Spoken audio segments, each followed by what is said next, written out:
Big boss Malayalam season 7-ൽ 4 പേർ evict ആയതോടെ 5 wild കാർഡുകളെ big boss വീട്ടിലേക്ക് എത്തിച്ചിരിക്കുകയാണ്. അതിലൊന്നാണ് അവതാരകയും ഇന്റർവ്യൂവറുമായ മസ്താനി എന്ന അൻവറ സുൽത്താന. സീരിയൽ താരം ജിഷിൻ മോഹൻ, ആർക്കിടെക്റ്റും നടിയും മോഡലുമായ വേദലക്ഷ്മി, കണ്ടന്റ് ക്രിയേറ്ററും ഫുഡ് വ്ലോഗറും ഡാൻസറുമായ ആകാശ് സാബു എന്ന സാബുമാൻ. ഇതോടെ ഹൗസിൽ ഇപ്പോഴുള്ളത് 21 മത്സരാർത്ഥികളാണ്. അഭിനയത്തിലും മോഡലിംഗിലുമൊക്കെ കഴിവ് തെളിയിച്ച മസ്താനിയെ പ്രേക്ഷകർക്കിടയിൽ സുപരിചിതയാക്കുന്നത് വൈറൽ അഭിമുഖങ്ങളിലെ അവതാരക എന്ന നിലയിലാണ്.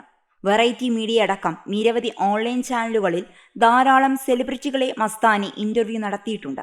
ഇന്റർവ്യൂകളിൽ ക്യൂട്ട്നെസ്സായി ചോദ്യങ്ങൾ ചോദിക്കുന്ന മസ്താനി സോഷ്യൽ മീഡിയയിലെ ട്രോളർമാരും വെറുതെ വിടാറില്ല.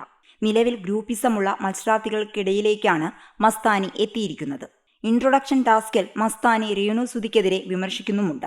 ഹൗസിലെ ബോറൻ മത്സരാർത്ഥിയെന്ന് 1072 ക്യാമറകൾ ഉള്ളപ്പോൾ എങ്ങനെ ഒളിച്ചിരിക്കാൻ സാധിക്കുന്നുവെന്നും മസ്താനി രേണു സുധിയോട് ചോദിക്കുന്നുണ്ട്.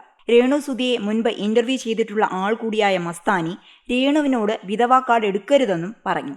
എന്റെ ഭർത്താവിനെ ഞാൻ എന്റെ പിള്ളേരെ ഏൽപ്പിച്ചിട്ടാണ്, ഞാൻ വിധവയല്ല എന്നാണ് ഇതിൽ ട്രിഗറായി രേണു പ്രതികരിച്ചത്.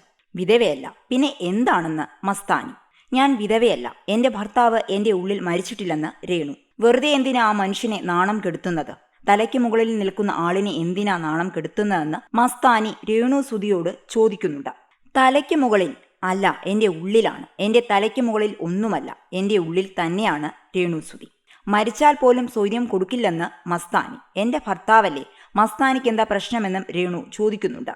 കൂടാതെ മുൻപ് അഭിമുഖത്തിൽ തന്നോട് പറഞ്ഞതെല്ലാം കള്ളമായിരുന്നോ എന്നും മസ്താനി രേണു സുധിയോട് ചോദിക്കുന്നുണ്ട്. ഏതായാലും മസ്താനിയുടെ തുടക്കം രേണു സുധിയെ ട്രിഗർ ചെയ്തുകൊണ്ടാണ്. വൈൽഡ് കാർഡായി എത്തുന്നവർക്ക് നിരവധി സാധ്യതകളുള്ള ഈ സീസണിൽ മസ്താനി ആർക്കൊപ്പം ചേരുമെന്നതും കാണേണ്ടതാണ്.